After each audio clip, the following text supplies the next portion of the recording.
'cause you're amazing, just the way you are. And when you smile, the whole world stops and stares for a while, 'cause you're amazing, just the way you are. The way you are, the way you are. You're amazing, just the way you are. Yeah.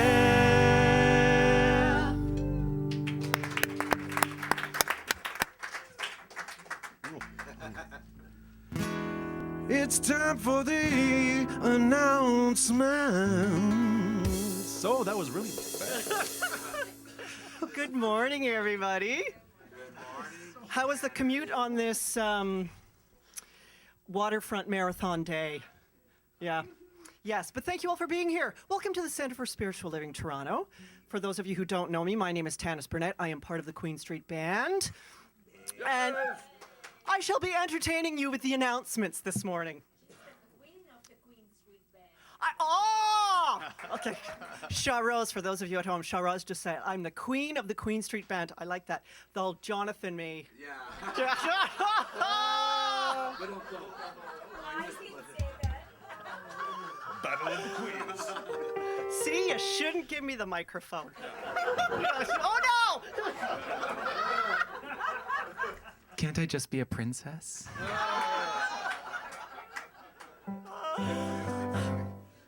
These were supposed to be brief. Here we go.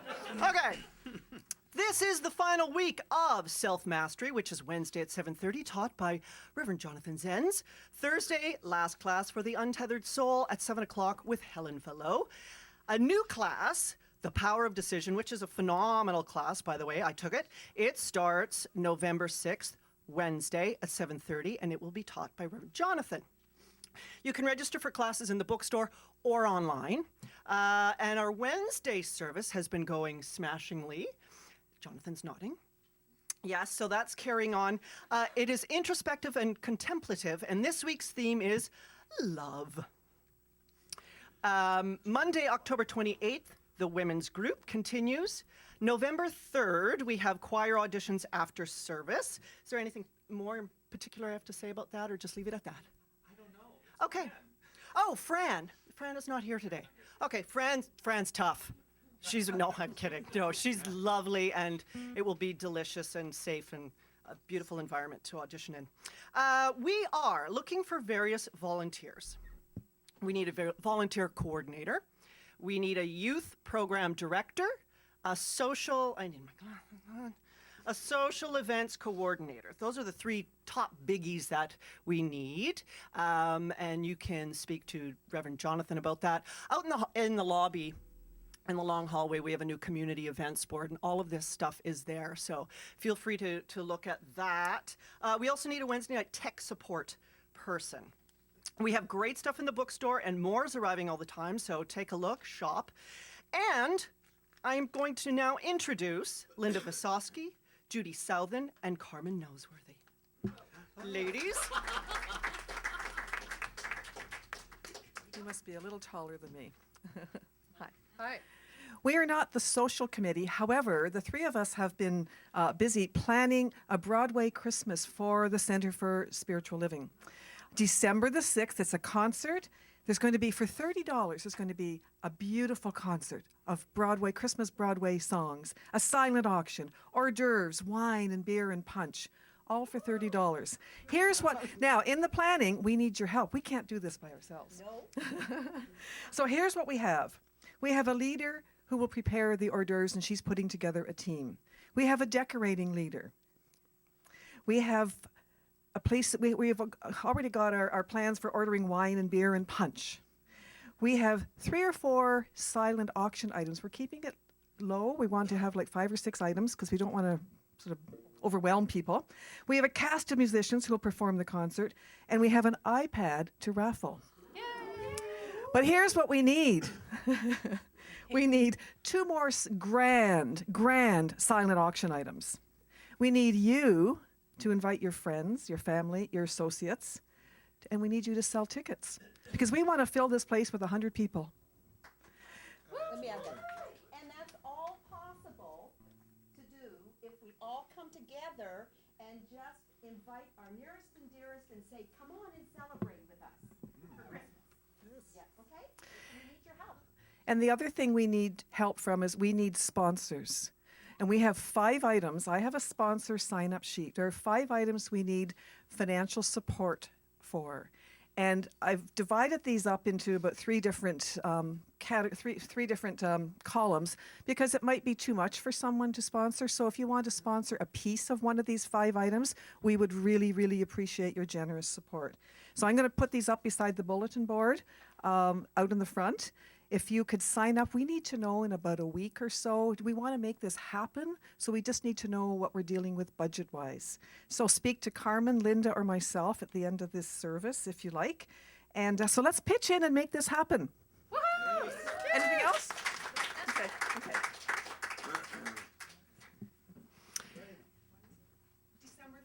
December the 6th. Friday. Yes. That's it for the announcements.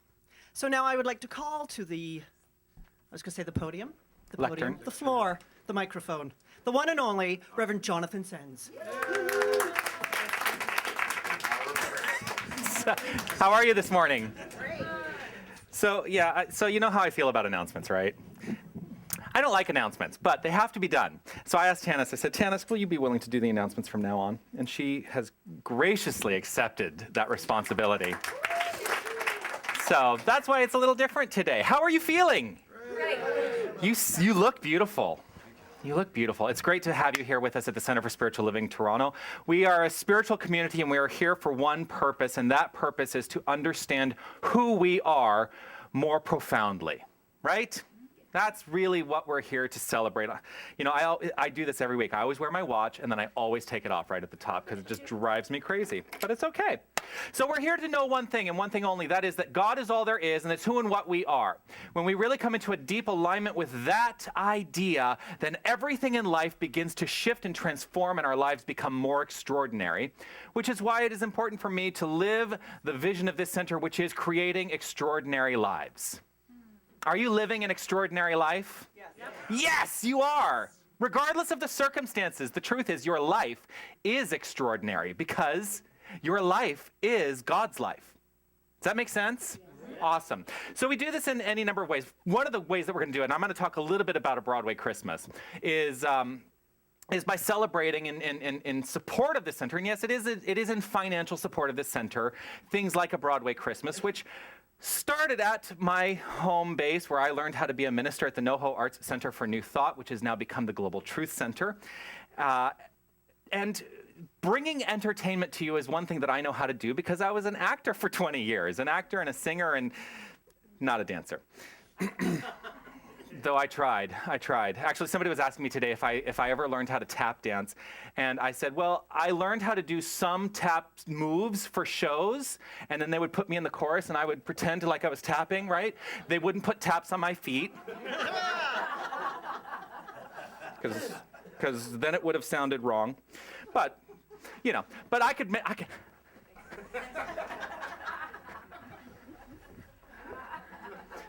Anyway. So, but a Broadway Christmas is going to be an awesome, awesome event, and I've lined up some talent that are going to come in and really knock your socks off. And it's not a typical Christmas concert. It is songs from Broadway shows that have a Christmas or holiday theme, but they're not going to be the typical songs that you hear every year. So that's going to happen on December 6th. So I really encourage you all to mark that in your calendar and make sure that we make it a raging success for this center. So, let's share together. Let's take a breath. Because you know me, I'm always like overly hyped up and excited. And it is important for me to remember that right in this moment, we can all take a breath, come to a place of centered awareness. And let's share together on the cover of your songbook these words of Dr. Ernest Holmes. Here we go. I am happy and complete today and forever. Within me is that which is perfect and complete. It is the spirit of all life, truth, and action. I am happy in the certain knowledge of this inner light. I radiate joy and life, for life is within me now. Life is within me now. Life is within each and every one of us now.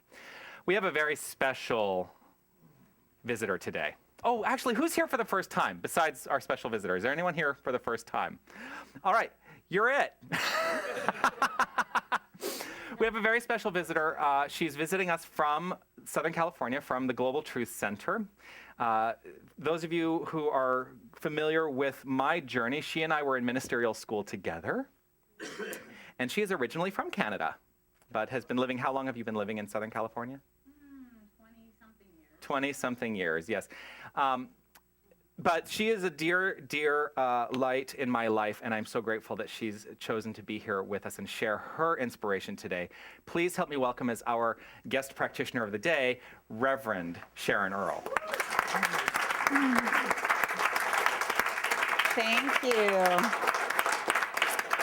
Thank you. It is such a pleasure to be here, and I am in awe of what you've done and since you've been here, and the energy here is very homey, very warm, so I'm enjoying it.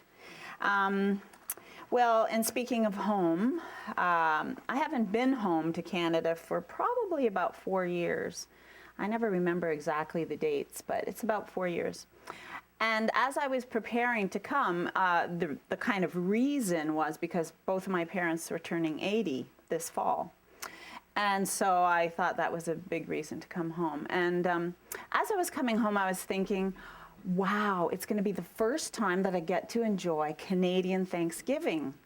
Because for like 25 years, I have missed it. I've only had American Thanksgiving. And I was just so excited and just thinking of all my family together, because I'm usually the only one that's not with everyone. So I had this real sense of expectation and about home, about being home with everyone. And, you know, I noticed that we often think that when we get there, we'll be home. You know, there's always this sense of, I'm not home until get there, but in reality, that's not really the truth of who we are. We take home with us, don't we? Mm-hmm. And I remember Reverend Jonathan back when we were finishing up ministerial, and he got very clear that he wanted to come here. I forget the timeline of it, but I just remember treating for him to have this manifest, this being the spiritual director in Toronto. And I remember that he was so clear that it's almost like my treatment didn't make any difference, because he knew what he wanted. And in a sense, I had this very clear sense for him that he was bringing home with him here. It wasn't like he was coming home to establish or to experience home. He already had it. He already knew it. He knew it so clearly that, of course, it had to outpicture. So, and you know, Ram Dass says, we're all just walking each other home. And I love that quote, because we can't do it alone.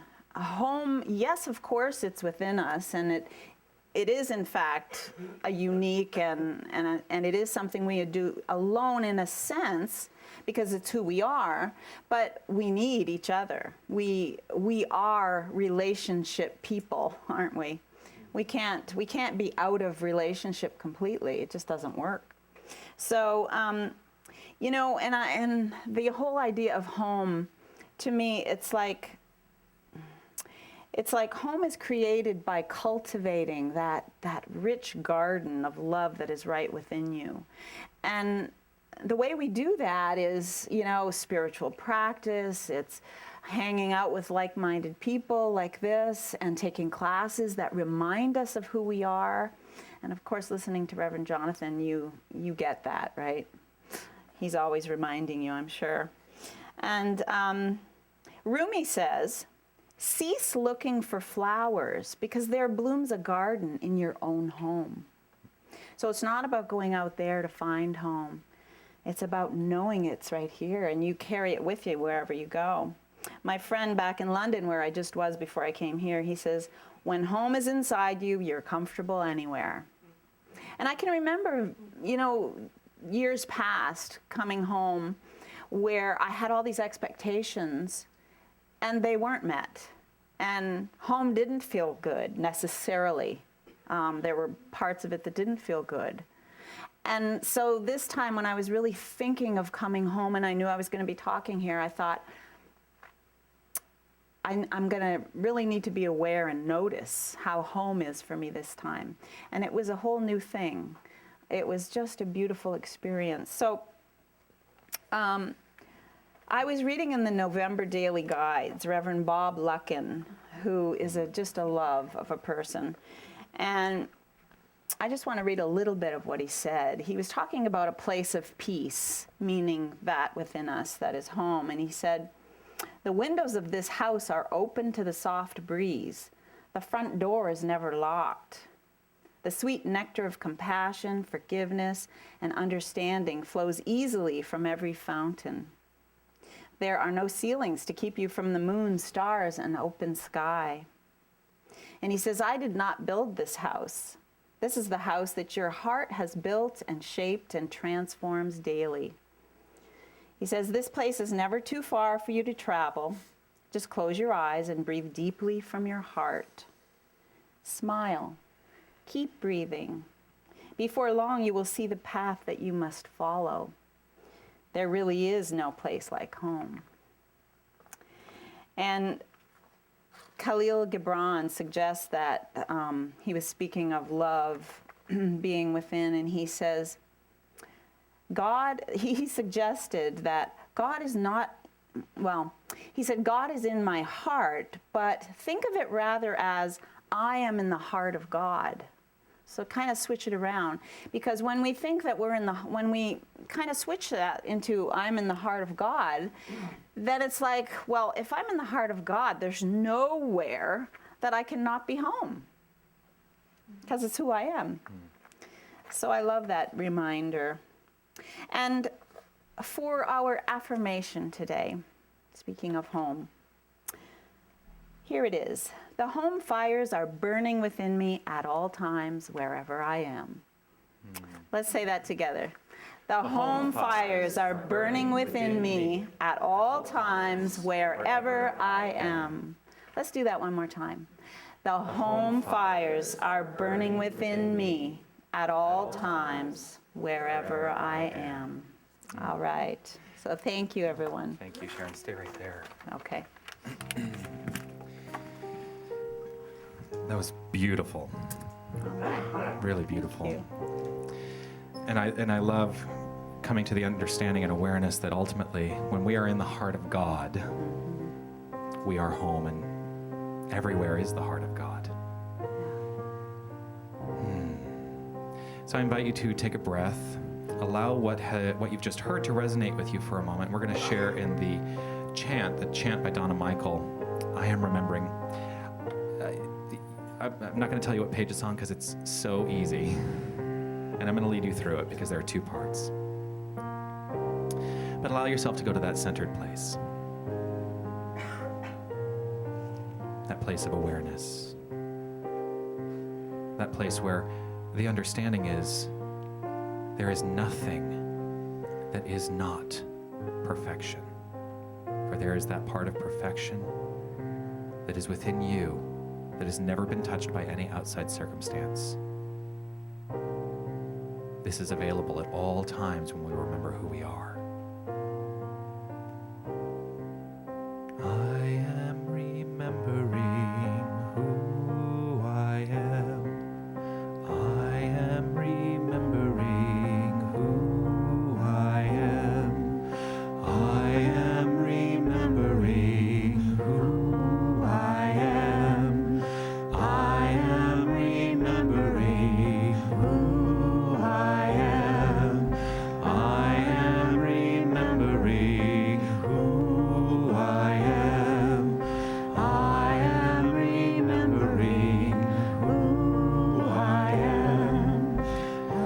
So I'm going to have the band keep singing that part. And you can choose whichever part you want. The second part goes like this. Remembering who I am.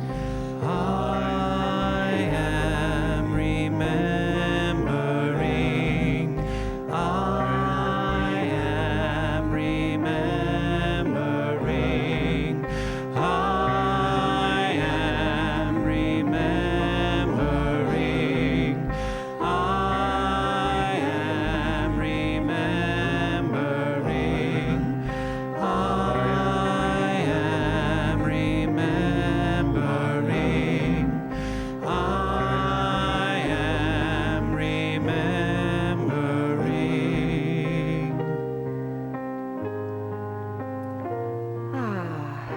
And so as we remember and as we get in touch with that space within our being, that space that is wholeness, that is the center of all, that's who we are, that substance of life, of love, known by many names, from the smallest particle to the grandest solar system and everything in between. We are part of all that.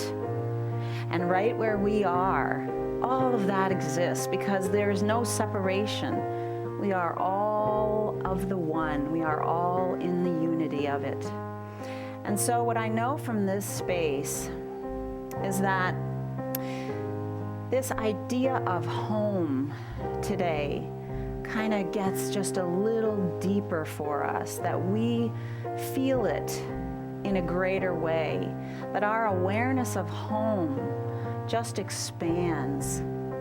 And we know that right where we are, that home, that spirit is. And so what I know for each person here, for the Center for Spiritual Living Toronto, is that there is an expansion of good. There's an expansion of prosperity happening right now. As we center in on being that place, that space where spirit gets to express, where spirit gets to have its way with us, we stay open and receptive to this truth. And so I know that life unfolds in great and miraculous ways, supposed miraculous ways. It's really exactly as it is. So we notice synchronicities. We see the good and we bring the good with us wherever we are. I know this is so, and I'm grateful to know that. I'm grateful for each person here, for each being, knowing that each of us, each of you adds and brings exactly what is needed. There are no accidents. We are all here by divine appointment. And for this knowing, I am just grateful. And I release it. I know that Reverend Jonathan is blessed. He's a blessing. And he continues to allow himself to just be open for more of life to just express perfectly as him. And so I'm grateful. I know that my word has been acted upon perfectly by law, and it is all out picturing now. And for this I'm grateful. And together we say, and so it is. So just choose whichever part resonates with you. Here we go. I am remembering. I am remembering. I am remembering. I am remembering. I am remembering. I am remembering. I am remembering. I am remembering. Thank you so much, Sharon.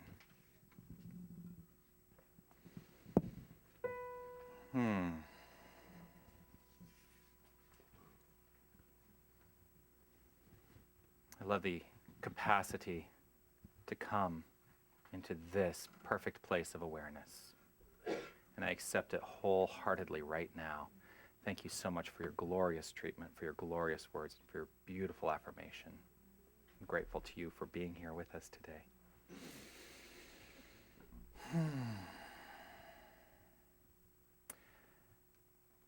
From this place, let's take a look at the back of our songbooks.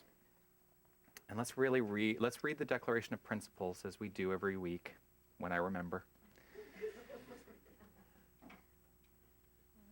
From this centered awareness of remembrance. Here we go. I believe in one living spirit, one indestructible, absolute, and self-existent cause. I believe this one manifests itself in and through all creation. I believe in the individualization of the Spirit, and that all people are individualizations of the one Spirit. I believe that heaven is within, and that we experience it to the degree that we become conscious of it. I believe that God is personal to all who feel this indwelling presence. I believe in the eternality, immortality, and the continuity of the individual soul forever and ever expanding. I believe in the eternal goodness, the eternal loving kindness, and the eternal givingness of life to all. I believe that God is personal to all who feel this indwelling presence.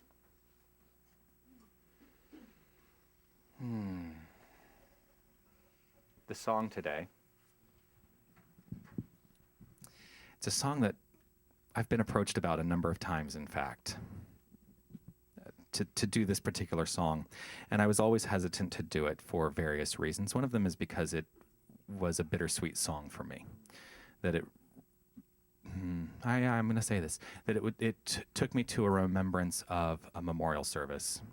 And so I always had a real emotional reaction to this song. And there was a long time where I could not sing it without having the emotional reaction, show up. I'm past that now. I can sing this song without it destroying me. That's good. Yeah.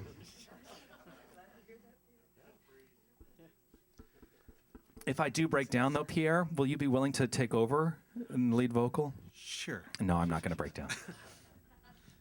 This song really needs no introduction. 1,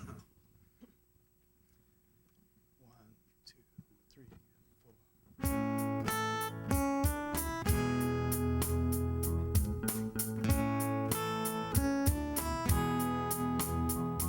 There are places I remember all my life, though some have changed, some forever, not for better. Some have gone, and some remain. All these places have their moments with lovers and friends. I still can recall. Some are dead and some are living. In my life, I've loved them all. But of all these friends and lovers, there is no one compares with you. All these memories lose their meaning when I think of love as something new. Though I know I'll never lose affection for people and things that went before, I know I'll often stop and think about them. My life, I love you more.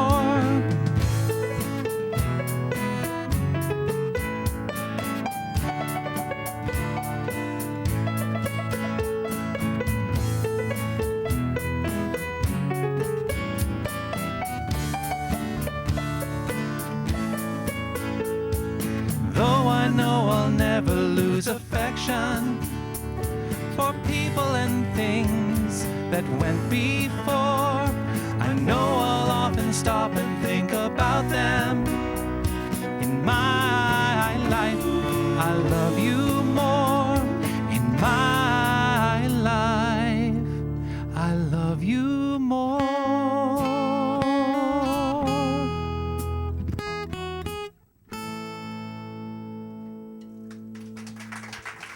Thank you.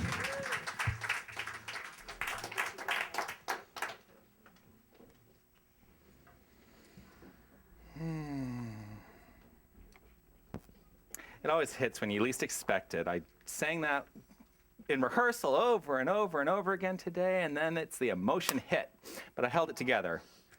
But you know what? There's a reason that the emotion is there. And it's so perfect. So perfect. It's about recognizing home. And this really is what is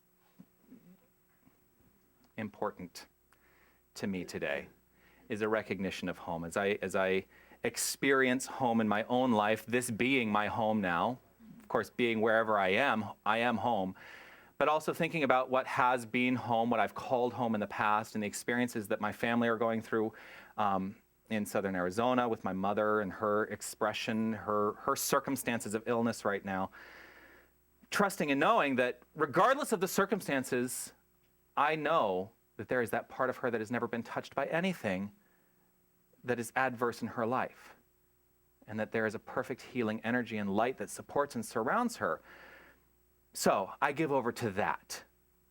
I give over to that right here and right now, and I can do that here in this moment by being and recognizing that I am home wherever I am.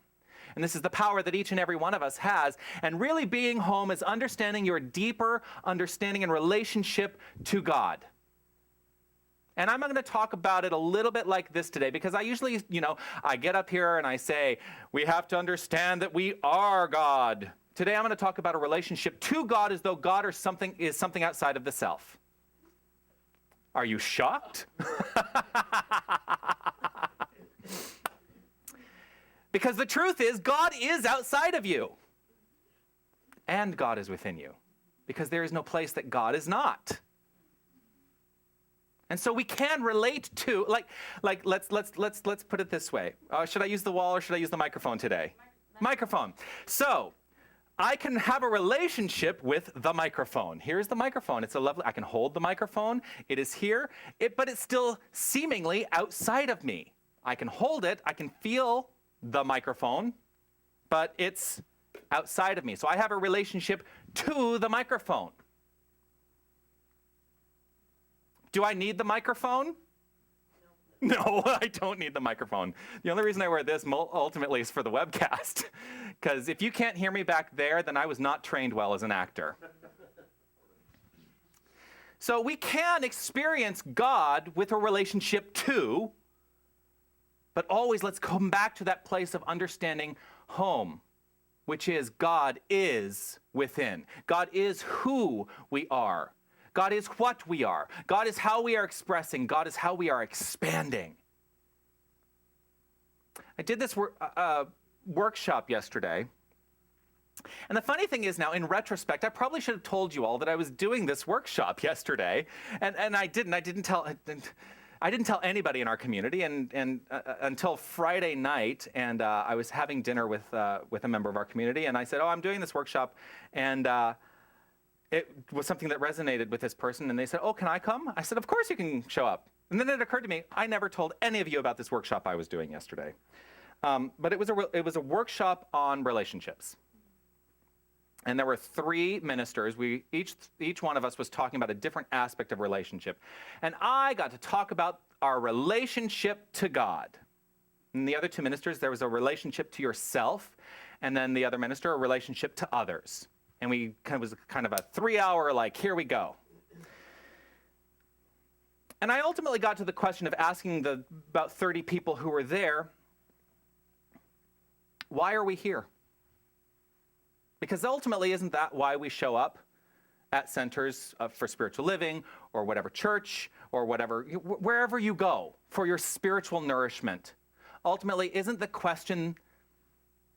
ultimate question, why are we here? What does all of this mean? What is life about? Why are we living life? What is life? And why is it that we're having this experience and have an awareness of experience? What is life?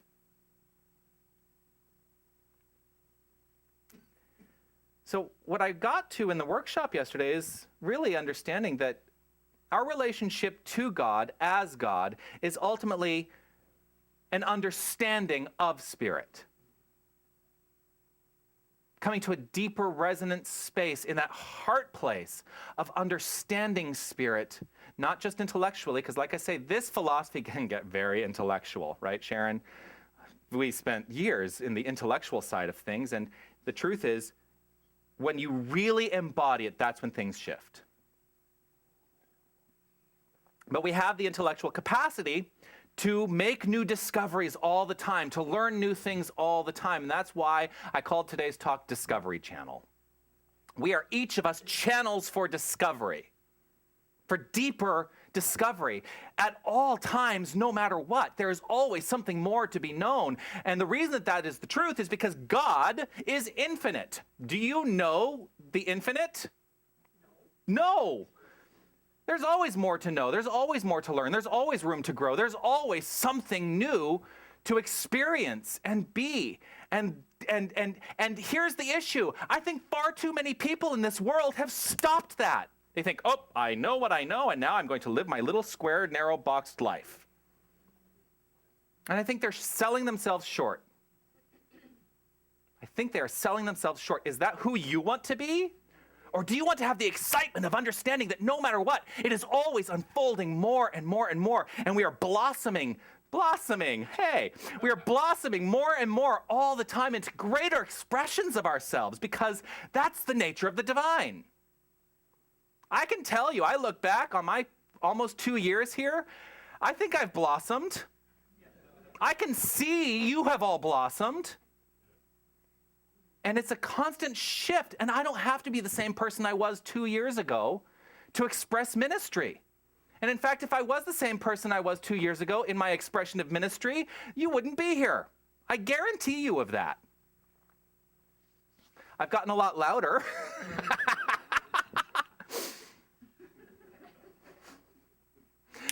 Oh, yes. I need a big stage. All right, this tape is driving me crazy. This tape is not very good. Yeah, I'm going to get new tape because it just keeps falling off. All right.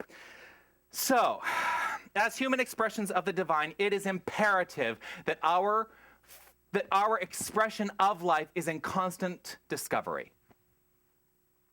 That's what I believe. Think back on your life. And this is also why. So in my life, right? It's a reflective song. It's about looking at your past and what has brought you here. And how do you relate to that now? So think back on your life. And I want us to really go into a place of quiet reflection right now. And think back on your life. Whatever comes to mind is right. As I say, think about something from your experience of the past.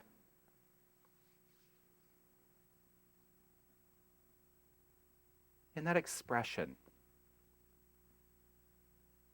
in that understanding, allow to come to mind some discoveries that you've made in your expression of life.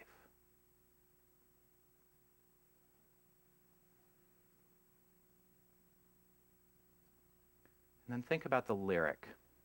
There are places I remember all my life, though some have changed.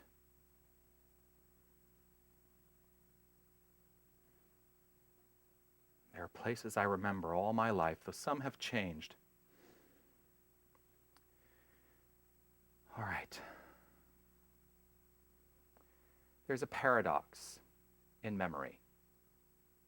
As you think back to whatever it was that you brought to mind, has it changed? Has the form of it changed? Has your memory of it shifted?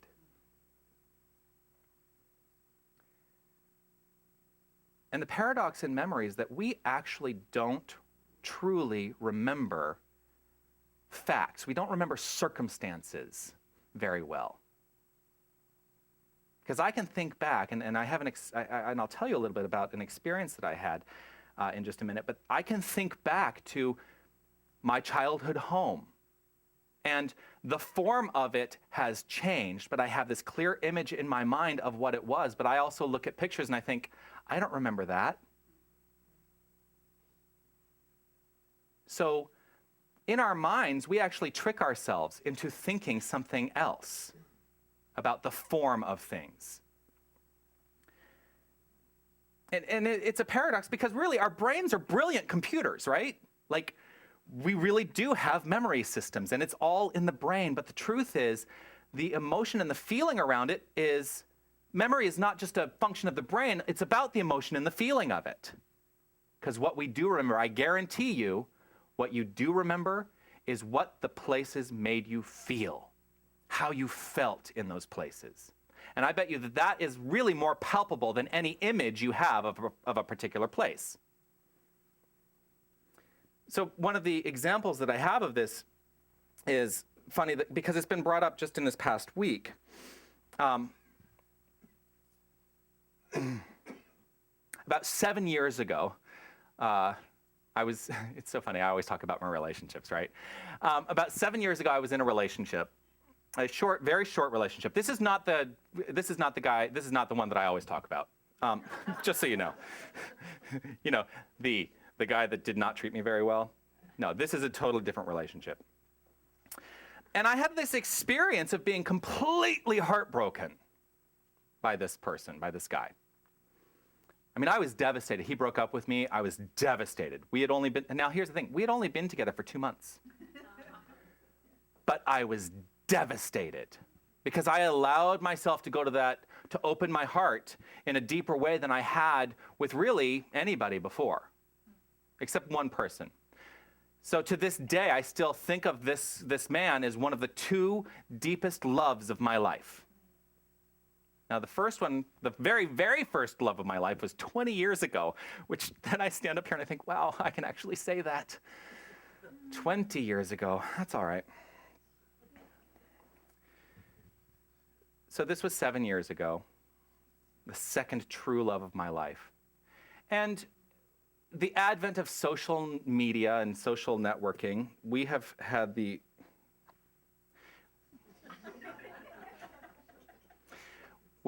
opportunity to connect.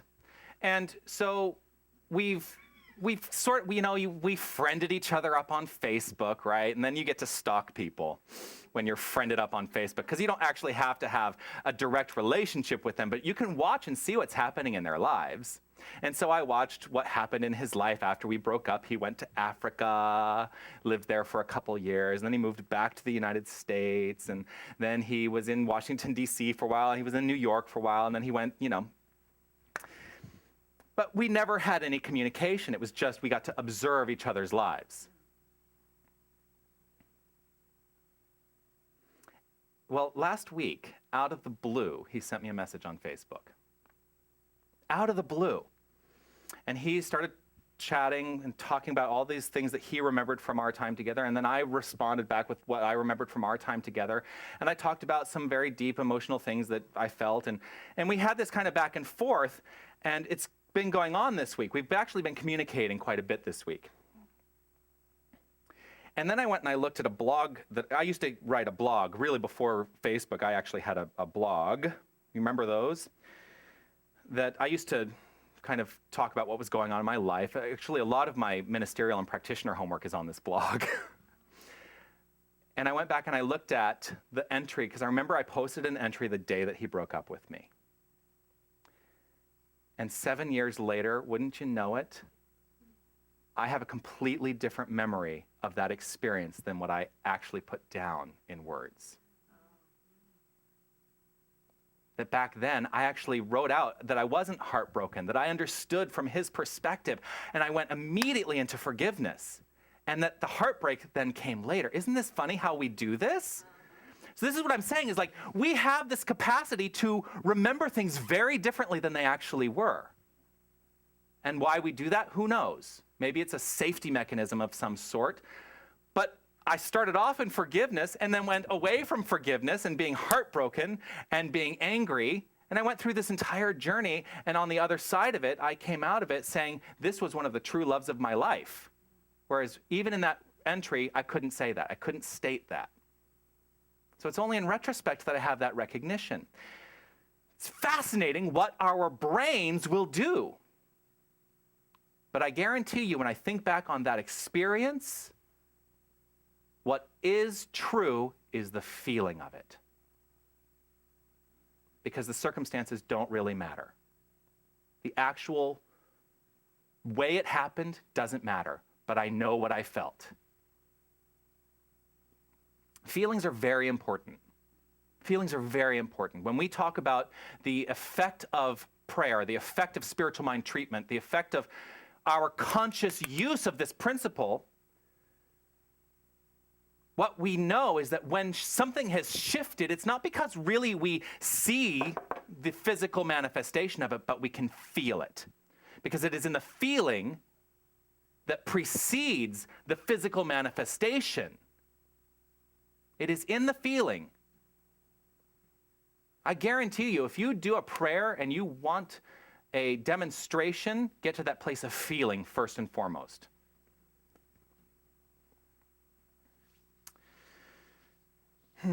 So yeah, the words, it's funny, the words in that blog belie the feelings that I understand and have now. And it makes me think of the lyric. And this is a lyric that kind of goes by very quickly in this song. All these memories lose their meaning when I think of love as something new. Really, the memory of circumstance has no meaning. When I understand who I am, which is the embodiment of love, that's who and what I am. It's who and what you are. We are each of us an embodiment of love. And love is always rediscovering itself by means of us as something new. And so all of those memories, they actually lose their meaning. They lose their meaning. But the feeling never is lost. The meaning of the feeling is never lost. We remember feelings, not the circumstances. And that is the difference also between what we refer to as mind and the brain. Because the mind is the place of feeling. The brain is the place of understanding circumstances in the world. Mind is an actual experience of the heart. Mind is not an experience of the brain. And so as you experience your life, start to understand that your experience of it on a feeling level is the activity of a universal mind that is who you are. Ernest Holmes writes, "The mind which we discover within us is the mind that governs everything." That place of feeling is governing everything we experience. All of this discovery of feeling is actually evolution. The discovery of mind in our physical world, as we have feelings and things show up in our physical world, this is the process of evolution happening at all times. And this process of evolution is eternal. And things are constantly changing and shifting and recreating themselves. Nothing is stagnant in this universe, not a single thing. Our bodies recreate themselves. What do they say? Well, I've heard different stories about this, right? They say, oh, it's every 7 years, every cell in your body has been replaced. Or I've even heard every year and a half, or whatever it is. We're in a constant process of shifting, changing, transforming. Nothing that we experience in the world of form is permanent. Nothing. Right, God? None of it's permanent. The wall is not permanent. And if you really want to take it even to a deeper level, think about this. If you take your body, I've talked about this before, right? You take your body, you take out all the space between the atoms, between the cells, between the atoms, between the molecules, between all of it. You take all the space out of it, and what is left over would fit in a teaspoon. Your entire body, if you took all the space out of it. So it's always shifting and changing. Everything is recreated anew, and it's all being recreated because of our conscious use of mind, because of what we think and what we believe and what we feel. That's what's showing up in our experience. Ernest Holmes writes this: evolution is an eternal unfoldment of the more yet to be. Evolution is an eternal unfoldment of the more yet to be. This is also important to me because it helps me understand my own connection with infinite source as infinite source, which means that no matter what, the core of my beingness never dissipates. It never dies. And when I'm done and I shed this teaspoon of stuff, I move on to some other expression, some other way of being. And it's going to be true for every single one of us. We will all shed our teaspoon of matter at some point because it will no longer be required for us. And that's okay. And there is great joy in the experience of that for me. Now, I get it. I get it. Those of us who are left behind when somebody sheds their teaspoon of stuff feel sad because we feel loss. But death is something too, and I'm going to say it, death, right? There's a word that people, I think, do fear, death. Death is something to actually be celebrated. Celebrate the person on their journey. Celebrate the individualized soul on their journey, stepping into the next experience of great, great fun. And let's know for them that their next experience is great fun.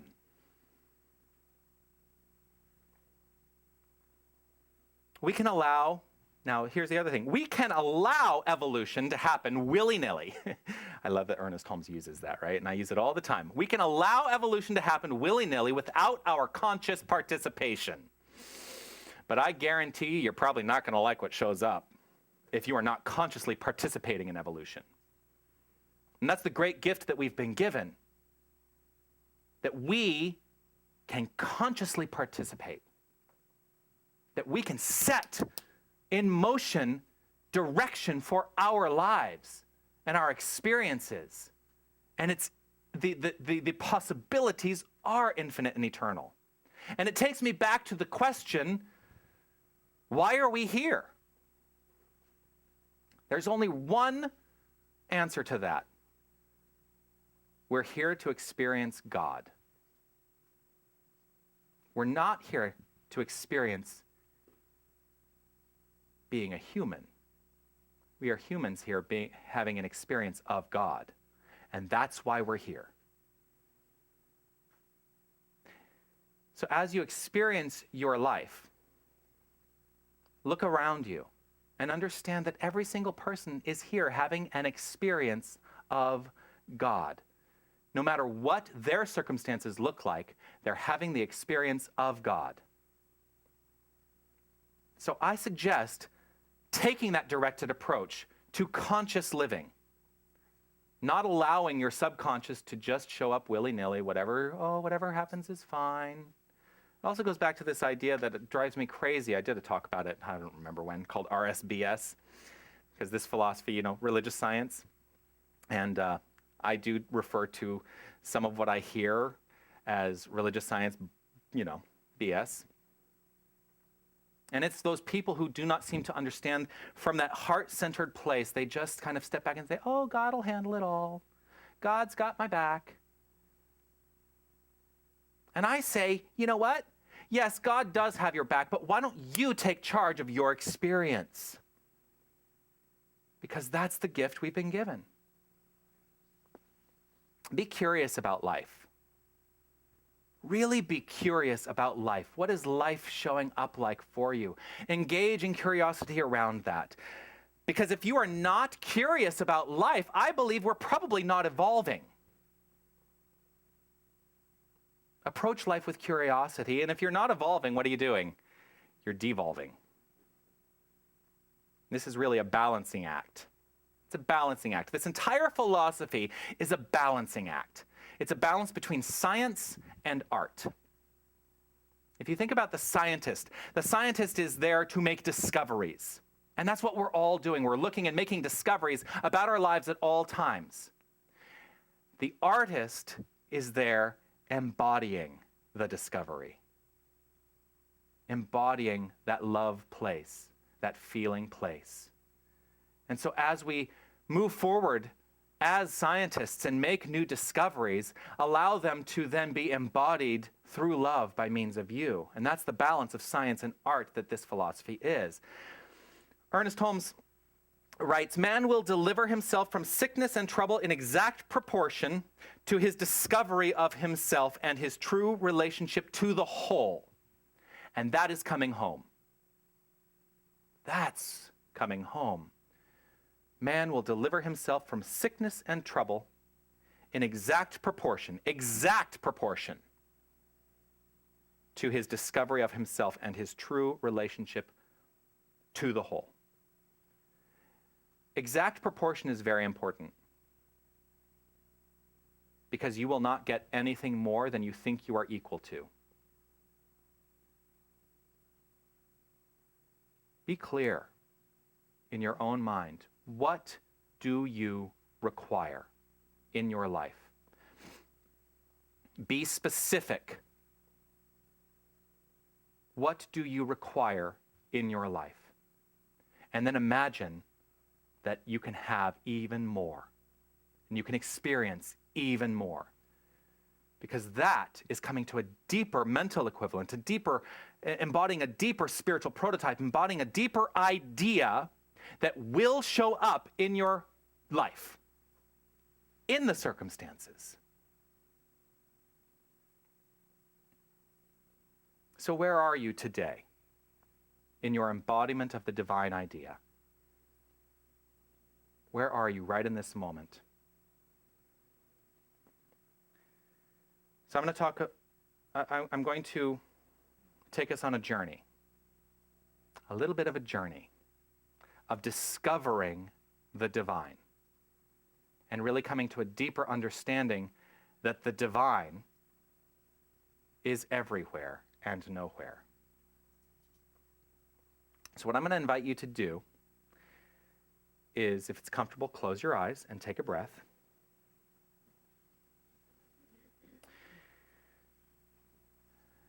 And imagine, in whatever way first comes to mind right here and right now, imagine that you are a traveler on a journey. And your journey is to find God. And right here in this moment, the very notion of saying that word, God, has brought some image to mind. Now, release that image, for that image is a limited idea. And let's search for God by first going within, recognizing that our bodies are expressions of this divine idea. Our bodies are expressions of God. We can feel our bodies. And as we search deeper and deeper within, recognizing that our bodies are made up of trillions of cells. Each and every one of those cells is an individualized expression of God. And going within the cells, everything that makes up the cell in and of itself is an individualized expression of its God, whole and complete in and of itself. Going deeper to the atomic level, every atom is an expression of God, whole and complete in and of itself. Recognizing the spinning, the activity, the energy, going deeper and deeper to subatomic particles. Recognizing that everything on the subatomic level is God, whole and complete.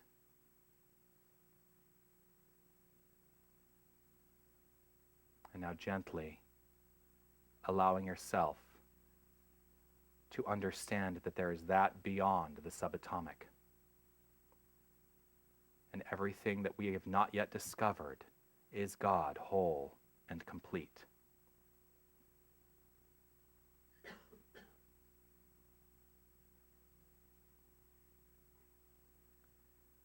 allow yourself to come back to the expression and experience of your whole body as the experience of these trillions of cells. And now let's look outside of the self for God, recognizing that we are each of us in a room, sharing a collective consciousness right here and right now. Beyond this is a neighborhood that is its own expression of the divine, whole and complete, going beyond to the city, the country, the continent, the planet, the solar system, the galaxy, the universe, the multiverse.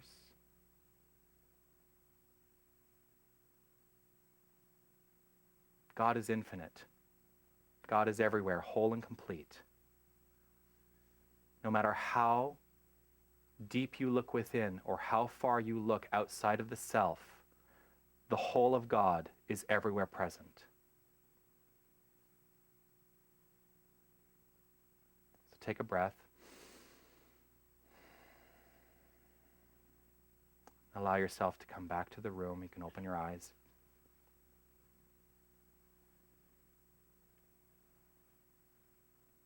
We're each of us in charge. We're in charge of our experience of God. And today I invite you to come home to a deeper expression of that experience by understanding who you are, which is really the only thing we ever have to do. Ernest Holmes writes this: "It is divine self-knowingness in us which distinguishes us from all other creation. We are able to consciously work out for our own destiny to determine the manner of life we shall lead." We're each of us in charge. So today I invite you to take charge of your life, allowing it to unfold from this perspective and this idea that love is all there is, God is all there is, and no matter what, you are on a divinely appointed journey. So which manner of life will you choose today? Namaste.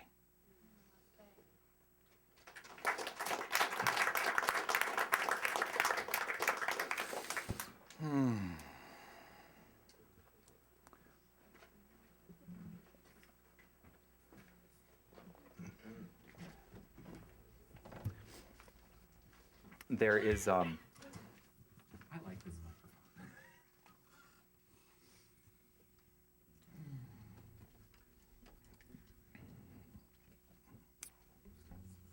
It's so funny. I'm having this experience up here of thinking, wow, this was a really different kind of more introspective talk than I've given on Sunday in a long time. And maybe it's because I'm being really affected by our Wednesday night services, which are much more introspective and contemplative. And if you are interested in more of that, join us on a Wednesday night. Just check it out, see what you think. But right now is our time of giving. Did I put it in my pocket? Helen gave me my popsicle stick and now I can't find it. Oh wait, I put it in my inside pocket. Yes, here we go. All right, so because those of you who may not be familiar with this, the popsicle stick is a representation that we're part of the Count Me In program, the stewardship program where our pre-authorized deductions are made from our accounts directly every week. So I put this in the basket. Whatever you have to offer today, whether it's a popsicle stick or cash or check, please understand that givingness is a sacred act. And as we give, we receive in equal measure. And so your contribution to this center helps support the work we do, the work we intend to do, and the way that we experience this world and the way the world experiences us. So as you have what it is you're offering today, please understand that it's just energy. It's on a temporary stop on this infinite journey of circulation. And let's share together on the back of our songbook the divine givingness statement. I know that God is the source of all supply and that money is God in action. I know that my good is here now. I claim an abundance of money to spare and share. I know that true prosperity includes perfect health, perfect wealth, and perfect happiness. I bless all that I have now, and I bless the increase. I give thanks for this good. I know that my gift today goes forward to heal and bless. I joyously contribute to the vision of this spiritual center and know that it returns to me multiplied abundantly. And we're going to sing together the point of power on page 27 as the baskets go around. And please feel free to stand up and stretch and dance and have a good time.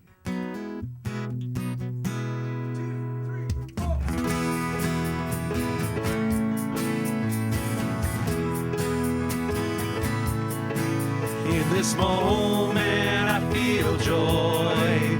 In this moment I feel joy. In this moment I feel joy. I feel joy. I feel joy. I feel joy. And the point of power is in this moment now. And the point of power is in this moment now. In this moment I feel grace. In this moment I feel grace. In this moment I feel grace. I feel grace. I feel grace. I feel grace. And the point of power is in this moment now. And the point of power is in this moment now. In this moment I feel love. In this moment I feel love. In this moment I feel love. I feel love. I feel love. I feel love.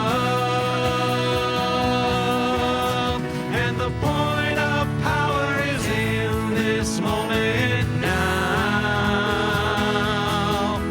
And the point of power is in this moment now.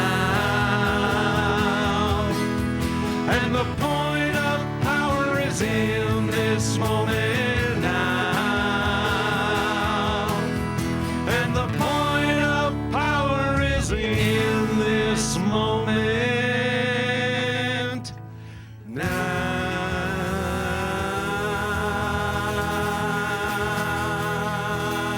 now. All right. I realize I failed to ask you if you'd be willing to bless our offering. Would you be willing to bless our Oh, offering? sure. Come stand right here. Right on that mark. Oh. That's the actor in me. I always put marks down. Ah, all right. Okay, so what I know about these gifts and tithes and that they come from the heart.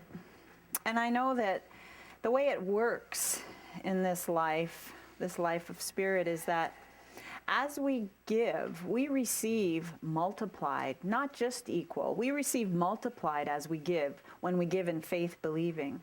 And so I know that that is what is happening here at Center for Spiritual Living Toronto. And I know that these gifts go forth to do good works, to do what is needed by the community and by the congregation. And I know that the board of trustees of this center does wisely with this money. And so I know that it is all good. It is all growing. Prosperity is expanding for this center. I know that that is a done deal. And I just am grateful to know this for everyone, for us here, and for this center. And so I release it. I know it's done, and so it is. And so it is. Thank you so much. I want to thank everyone who helped make today's service a wonderful, wonderful experience for every single one of us. Jim and Linda, who are our board members, thank you so much. I want to thank Christina and Christine for setting up today. Yes. Our greeters, Judy and Helen. Judy, there you are. And Helen, thank you so much. Marg, who's in the bookstore. Again, we're getting new stuff in the bookstore all the time. Check it out. And we're putting in an order this week, I'm so excited, for stuff that's beyond books. Yes, so you can start thinking about your holiday shopping too. Ooh, yes. I want to thank Carmen in the sound booth.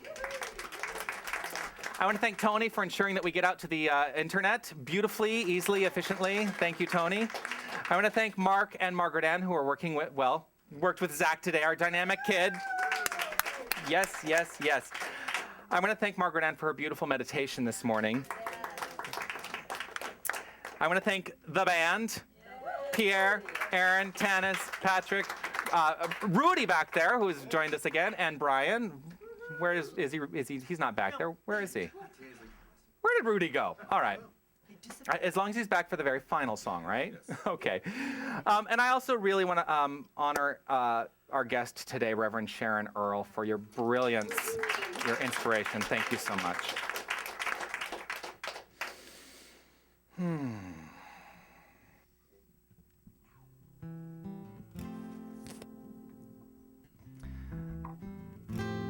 We're not contracted yet, but I'm going to make this minor announcement because I'm trusting that it's all unfolding perfectly. So the writers of this song, this is Lisa Ferraro and Erica Luckett. We have their CDs on sale in the bookstore, but they are going to be our musical guests in April. I'm putting together a concert series, and we're going to have New Thought artists, one each month for 4 months next spring, and they will be among them. So keep an eye out for that information. But if you like this song, I guarantee you're going to love everything they offer. And so I invite you to simply relax right where you are into that space of understanding, that space of feeling, that space of home, recognizing that it is all part of a deeper, sacred journey.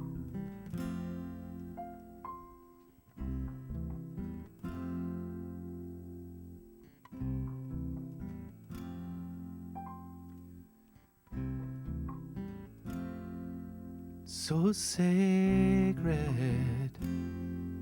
so secret, so precious, this love, so sacred, so secret, so precious, this love, so sacred, so secret, so precious, this love, so sacred, so secret, so precious, this love. I will share.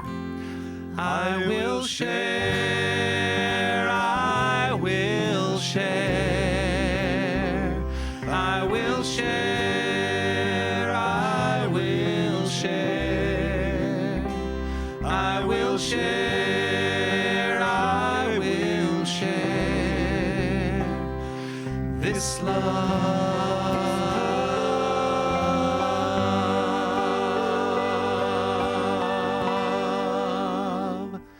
So sacred, so secret, so precious, this love.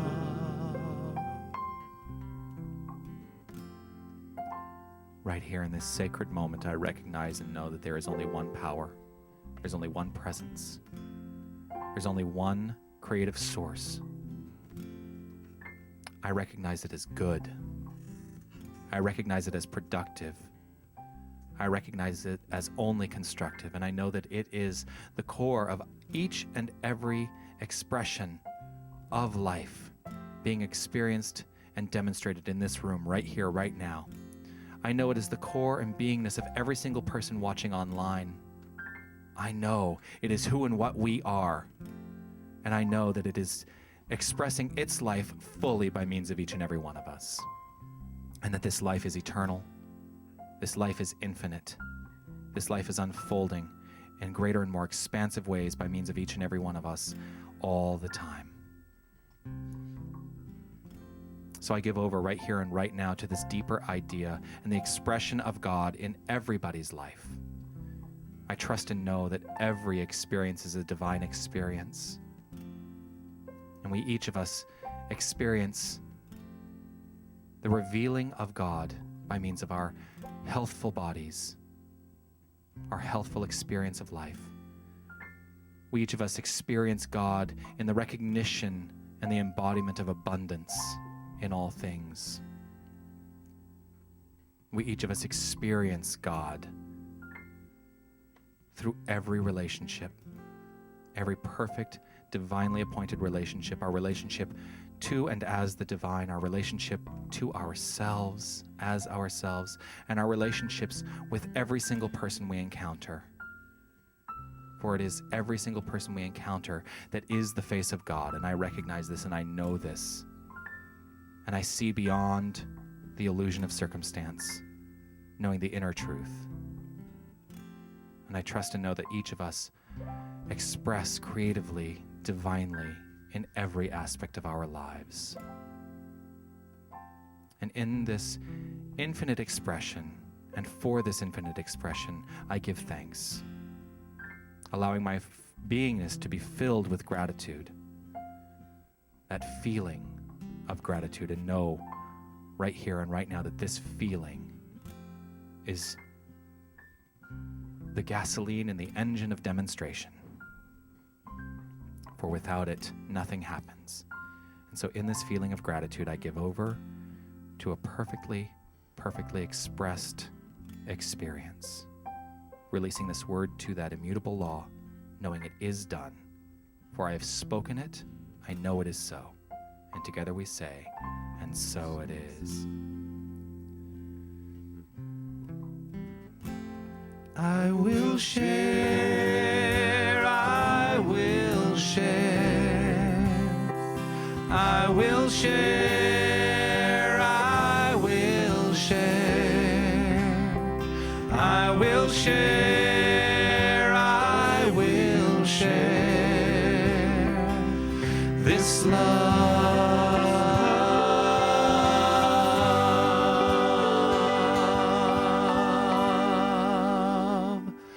So sacred, so secret, so precious, this love. So sacred, so secret, so precious, this love. This love, this love, this love, this love.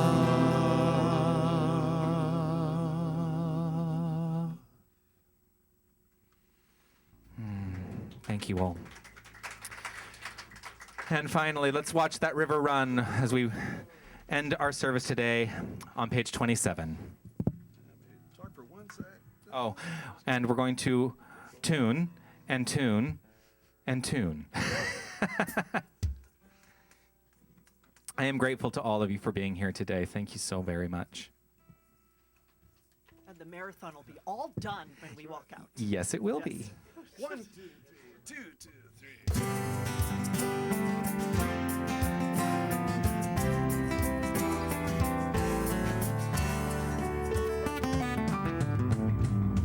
If you've been thinking you're all that you got, then don't feel alone anymore. 'Cause when we're together, then you've got a lot. As I am the river and you are the shore.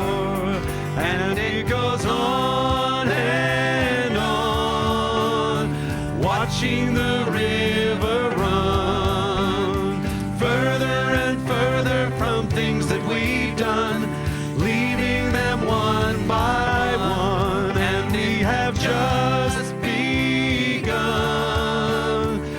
watching the river run, listening and learning and yearning to run, river, run.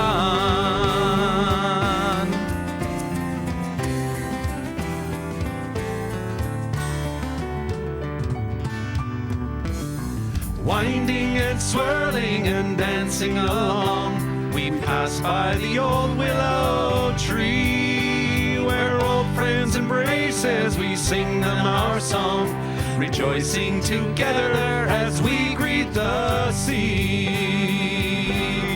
And it goes on and on, watching the river run, further and further from things that we've done, leaving them one by one, and we have just begun, watching the river run, listening and learning and yearning to run, river, run.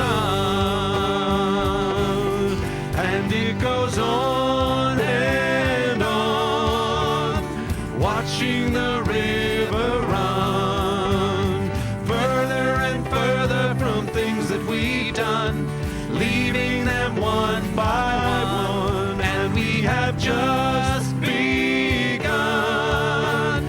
watching the river run, listening and learning and yearning to run, river, run,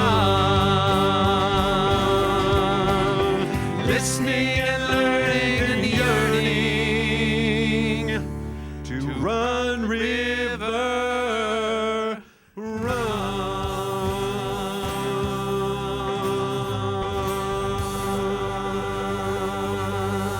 Have a great week, everyone.